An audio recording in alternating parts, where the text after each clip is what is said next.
So we talk about the grip, having a backhand grip. Then we're going to talk about the racket head being above the level of the ball. Okay?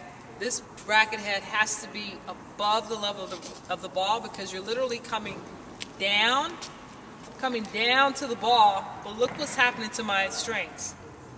As I'm coming through the ball, what's happening to them? It's actually flattening and leveling out, right? So I'm not coming down here to get the slice.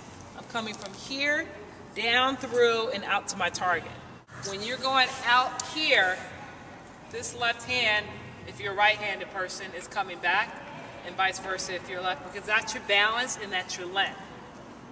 The longer you get this extension in the back, the longer the stroke is out in front.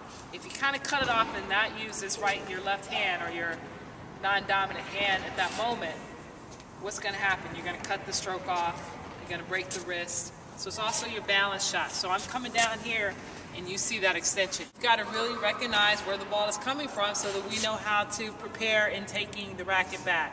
We know how to prepare in taking the racket back. I always like to focus on two things. One is my hand is above the level of the ball. Okay? No matter where the ball is, that's my goal. I am tracking the ball with my hand being just above the level of it. Another way for you guys to focus on that initially is lining the butt of the racket up with the ball. Okay?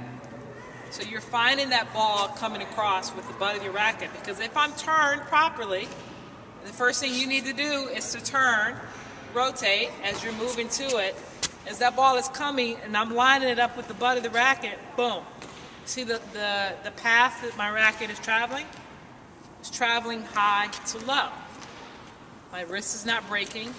It's not coming low to high of what you think you have to do to generate the backspin or the slice, right? It's a firm shot.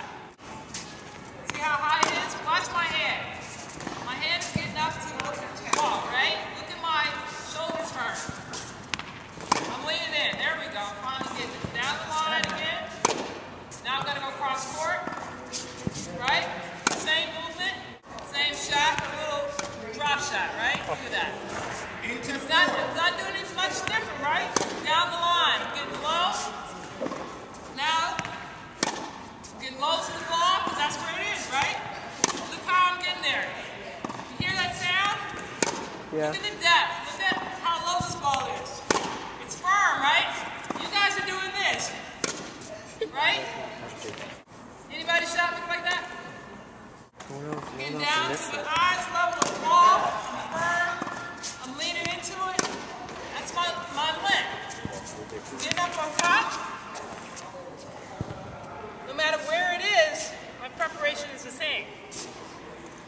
My wrist is firm. My hand is above the ball. Getting down low.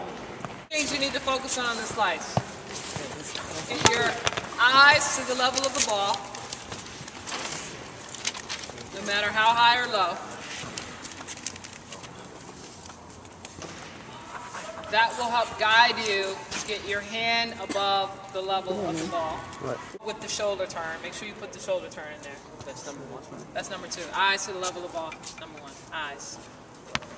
Because you got to see it to know, right? So as I see it coming, I see it, I'm starting to get prepared to go low. In that process, I'm getting my hand above the level of the ball. The firmness of the wrist, okay, cocking the wrist. Leading with the butt of the racket towards contact, okay, the lower edge should keep it firm. And the extension on your left hand on the follow through. What we don't want you guys to do is to start using it because you're getting lazy. Because it's a very simple shot to get complacent about and just start to hit the slice back because you don't feel like making that extra step to go out there and drive the ball. All right, so I'm not really talking about the slice today for you to be lazy. We're going to approach the slice today for it to be effective as an aggressive shot, keeping it low, being able to cut it off the court, okay? And even show you that if you get out of position, then you can hit it off your back foot. So anytime we talk about, you know, we always focus on proper footwork, proper positioning on everything. But if you find yourself in a situation, especially you two-handers, sometimes you're just out of position. You can't hit that two-hander. You've been backed up. You're out of position. Yeah, you're going to actually sometimes rely on this slice, even if it's just a lob, to get back a neutral shot. It's a neutralizing shot just to get yourself back into position, not to try to hit some crazy winner.